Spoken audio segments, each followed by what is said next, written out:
스탈린 집권 이후부터 이제 본격적으로 연해주 한인들에 대한 정치적 탄압이 시작됩니다.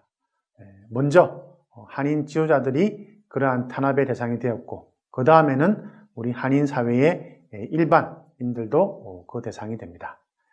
자, 점차 이제 1937년 강제 이주가 지금 다가오고 있습니다.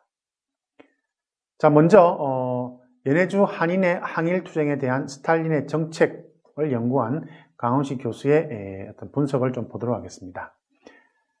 자, 스탈린의 한인 정책은 다음과 같이 4단계로 나누어진다고 분석을 했습니다. 첫 번째는 한인의 활용기입니다. 한인들이 볼셰비키 혁명에 소극적 입장을 취하고 있었음에도 불구하고 한인의 항일 투쟁을 적극 후원, 동원하여 내전 승리에 적극 활용한 시기이다. 그래서 시기도 혁명 이후 내전까지입니다. 1917년, 1921년까지이고, 두 번째가 한인의 조정기입니다. 내전 말기 일본과의 협상 필요성과 그 후에 소련과 일본 협조 분위기라는 새로운 정세 하에서 한인에 대한 불신을 바탕으로 항일 투쟁과 조선혁명에 대한 지원을 줄였으며 점차적으로 탄압하기 시작하였으나 국내적으로는 토착화 정책에 따라 한인 지도자들의 등용 등 조선화 정책을 추진한 시기다.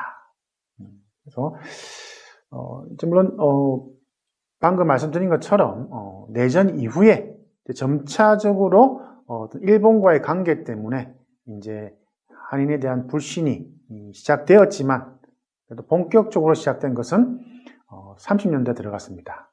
그래서 이 세 번째가 바로 한인의 탄압기, 1931년부터 37년입니다.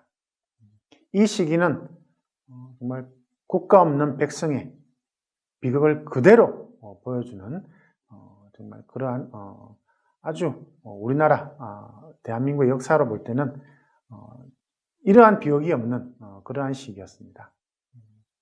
그래서 만주사변으로 일본의 위협이 현실화된 상황에서 러시아의 한인 불신이 표면화되어서 1937년 강제 이주로 이어졌습니다.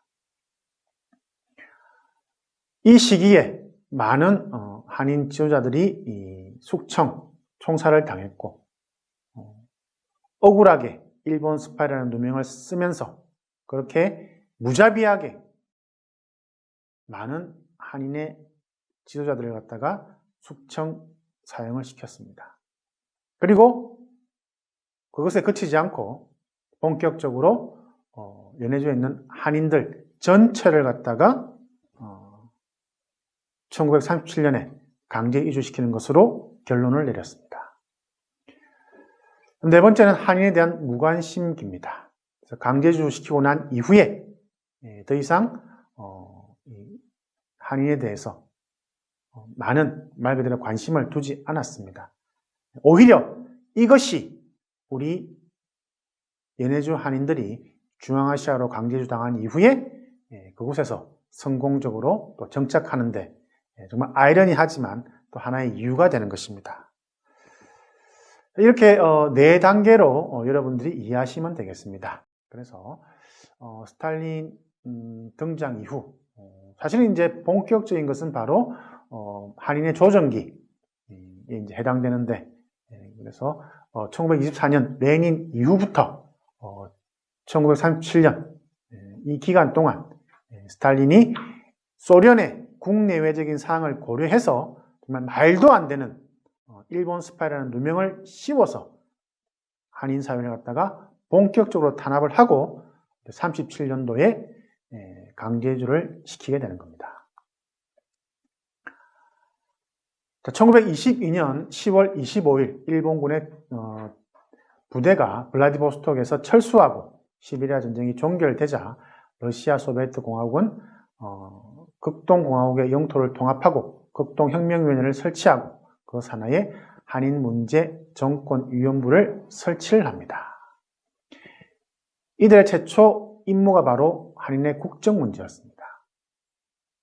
자, 러시아, 다시 말하면 혁명 이전에 함경도, 두만강을 넘어서 연해주로 정착한 우리 한인들의 신분하고 이제 새로운 국가, 소비에트라고 하는 새로운 국가 내에서 또 이들의 국정 문제가 연결될 것이냐, 개성될 것이냐, 아니면 다시 심사를 통해서 국적을 줄 것이냐는 문제로 나타난 것입니다. 국가가 다릅니다. 그래서 이 조선에서 러시아로 또 러시아에서도 뭡니까? 정부가 달라집니다. 제정 러시아, 그 다음에 소련, 이러한 변화를 통해서 결국 연해주 한인들의 국정 문제가 최종적으로 이제 소련 정부에 의해서 이제 결정되는 상황입니다. 근데 문제는 국정 문제가 혁명 이후에 토지 분배 문제와 직결되는 데 있습니다.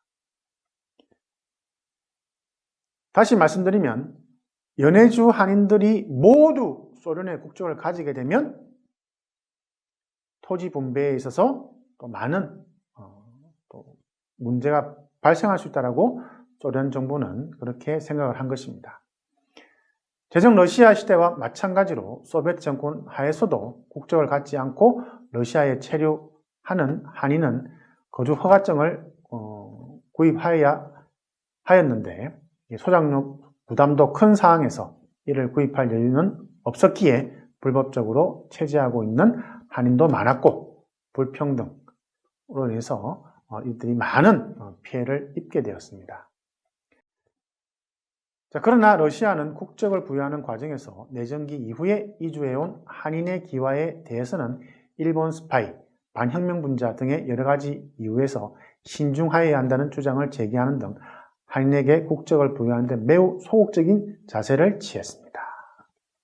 그 결과 1926년 인구조사에 의하면 러시아 한인 총 16만 8,009명 가운데 거의 반수인 8만 4천여 명이 이 국적을 가지게 되었습니다. 자, 한인에 대한 이와 같은 비우호적인 태도는 토지를 분배하지 않으려는 의도였으나 심지어 한인의 거주조차도 못마땅하게 생각하는 한인을 좀 더 오지로 추방하려고까지 하였다. 자, 다시 한번 정리해 봅시다. 연해주라는 이 공간이 있습니다. 이 공간에 사실 많은 수를 차지하는 사람들이 두만강을 넘어온 우리 한인들입니다. 근데 토지를 분배하는 과정에서 러시아인들, 기존의 러시아 시민들을 고려해야 되기 때문에 이 연해주 지역의 토지를 분배하는데 사실상 우리 한인들이 걸림돌이 된 것입니다. 단순히 러시아가 우리 한인들을 받아들인 것은 뭡니까? 연해주 개발에 어떤 그 과제가 있었기 때문에 그렇습니다. 소비에트 정부도 마찬가지입니다. 혁명을 위해서. 쉽게 말하면 이용을 한 것이죠.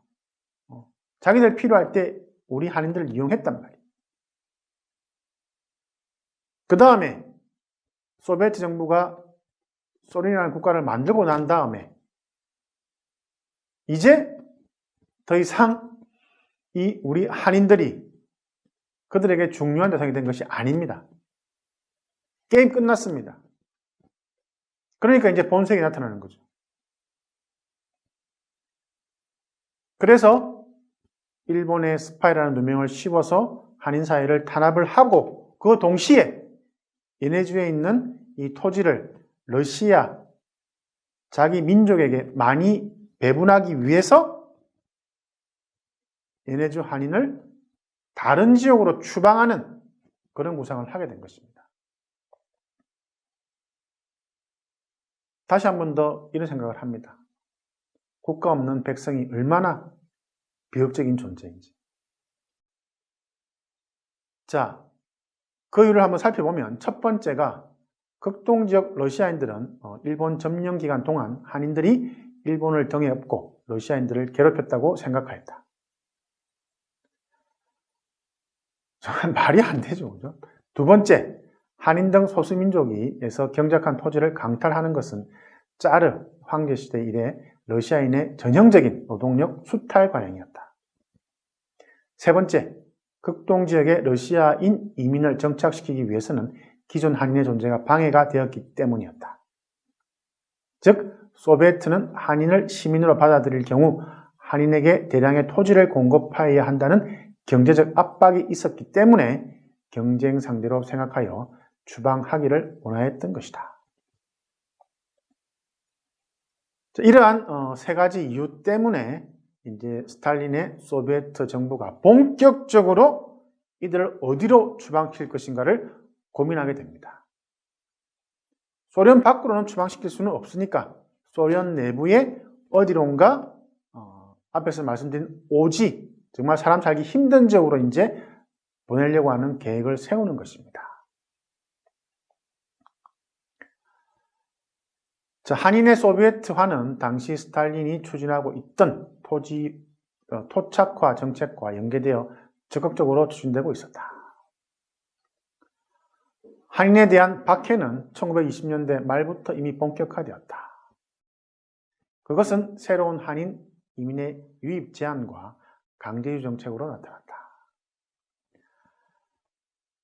극동지역으로의 한인 이주를 제한한 최초의 조치는 1929년 10월 18일 규칙이었는데, 당국은 이로써 한인의 입국을 친척 방문, 계속적인 상업활동, 농업 이민에 한정하고 이미 입국한 한인에 대해서는 그 체류 자격의 합법성을 엄격하게 심사하였다.